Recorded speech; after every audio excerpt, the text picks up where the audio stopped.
Taoiseach, just one issue again, the need for the British Government to repeal and replace the legacy legislation. It's absolutely deplorable piece of legislation, would literally give murderers, terrorists the opportunity to absolve themselves of the most heinous of crimes, whether those murderers were from the British State Forces or from paramilitary organisations. And we need to see progress in replacing that legislation. Again, we're within days of the 51st anniversary of the Dublin Monaghan bombings, in which 34 people were killed on that awful day on our island. Again, we have seen lack of cooperation with the British Government responding to the unanimous requests of this Oireachtas on a number of occasions in regard to giving an eminent legal international independent person access to all papers and files pertaining to the Dublin Monaghan bombings. We need progress in that. With regard to the Shared Island initiative, Taoiseach, again, we very much welcome the great progress that has been made there, the very substantial level of investment. A few weeks ago, while attending the Cork Cavan National League game, Taoiseach, you saw the very fine facilities we have in Kingspan and Breffni Park.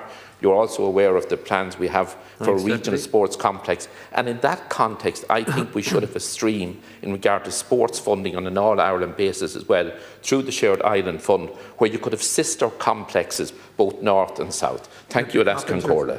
And Deputy Smith would have raised the legacy bill in its entirety, and also Belturbet and Dublin Monaghan, the need for the fullest of information there.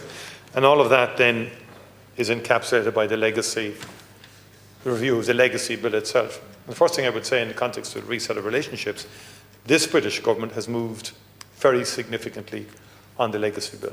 That needs to be said compared to the previous British government. And the level of engagement now between the Irish government and the British government is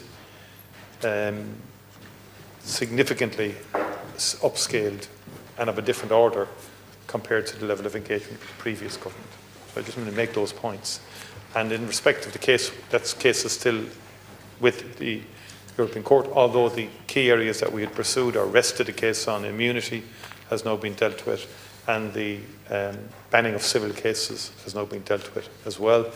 Now there's a lot of engagement going on between officials on both sides in respect of a new potential dispensation on this. Can we get agreement on a common approach to legacy, which I think would be very desirable.